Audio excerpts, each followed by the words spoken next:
Chers villageois, bonjour, bonsoir, bienvenue au village mosaïque. Eh bien, ce village mosaïque, c'est pour vivre l'ici et maintenant. Et vous vous trouvez au milieu de ce village chaque fois que vous venez à la Riponne, dans notre communauté intentionnelle. C'est un village de rencontre, un village de partage, un village de liens humains qui se veut promouvoir cette flamme du vivant, qui nous unit toutes et tous, cette flamme divine, spirituelle, vivante, qui porte plusieurs noms, certes, plusieurs noms comme les morceaux différents d'une mosaïque, mais qui, en substance, en profondeur et en fond, sont constitués de la même chose. Cette chose que nous cherchons toutes et tous. Cette chose qui nous libère toutes et tous de notre condition humaine de souffrance. Cette chose qui nous donne clarté, bonheur et force courageuse de prendre part à la transformation du monde qui s'opère à chaque seconde, à chaque instant. Cette chose, c'est l'amour, l'amour inconditionnel, l'amour agapé, l'amour gratuit et qui ne calcule pas, l'amour universel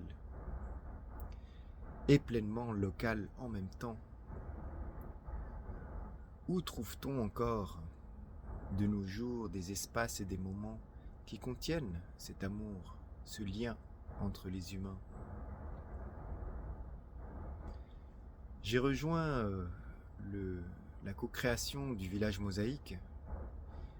Je m'appelle Claudio Lamsa, car oui, au milieu du vacarme strident, du chaos contagieux et de la course contre la montre effrénée de la société contemporaine, qu'on ne peut plus définir d'occidentale, car elle s'est élasticisée maintenant jusqu'en Extrême-Orient aussi, jusqu'au sud, et américains comme africains, comme partout, et chez tous les peuples du monde, qui sont devenus citoyens de cette cité marchande, cité hors sol. Au milieu de tout cela, il existe des puits lumineux, d'eau consolante, d'eau guérissante,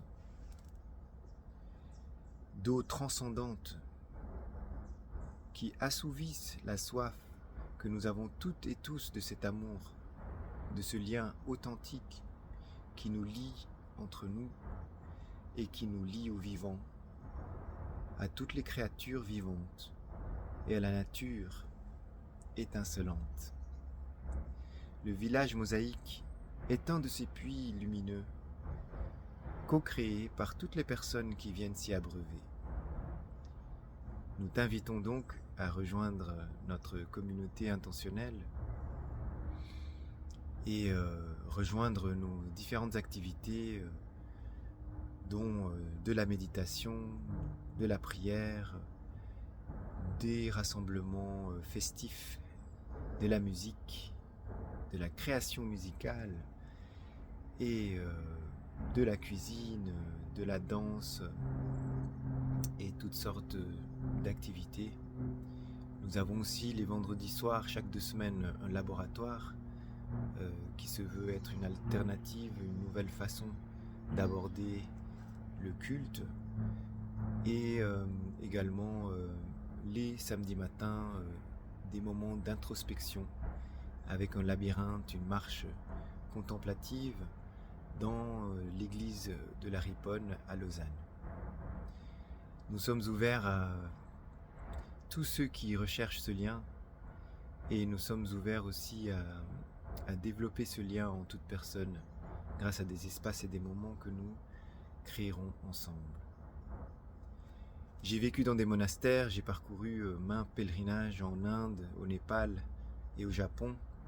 J'ai visité de nombreuses communautés spirituelles, tant chrétiennes comme Thésée, Bruderhof, les franciscains, pour en citer quelques-unes, que bouddhistes comme le Rinzai et le Soto Zen, ou encore hindous, comme les ashrams de la vallée des Himalayas ou Auroville, ou encore sikhs, comme au Temple d'Or en Inde et aux États-Unis. Et j'ai toujours pensé qu'un jour je me retirerai du monde et irai y vivre pour de bon. Cependant, chacune de ces communautés avait une forme idéologique bien précise et certainement nécessaire afin de maintenir une certaine hégémonie et cohérence dans la vie communautaire pour les adhérents. Mais je me suis toujours demandé, est-il possible de vivre l'universalité de la flamme divine sans aucune forme idéologique précise et figée?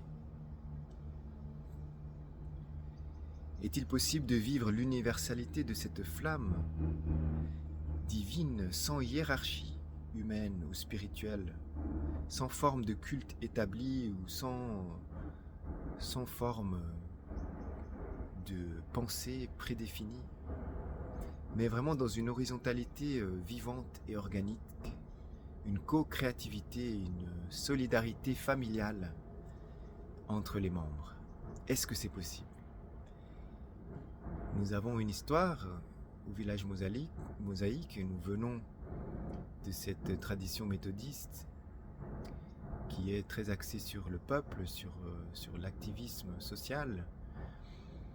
Eh bien, de ces racines, est-il possible de développer une forme nouvelle de vie ensemble, spirituelle, qui tienne compte de chaque couleur de la flamme intérieure d'âme que chaque membre vient ajouter à ce feu vrombissant spirituel qui est déjà là. Alors si tu es intéressé à venir découvrir ce qu'est cet espace et ce moment, nous nous réjouissons de te rencontrer et de te retrouver pour des moments festifs de célébration et aussi d'écoute, d'accueil et de partage. Merci.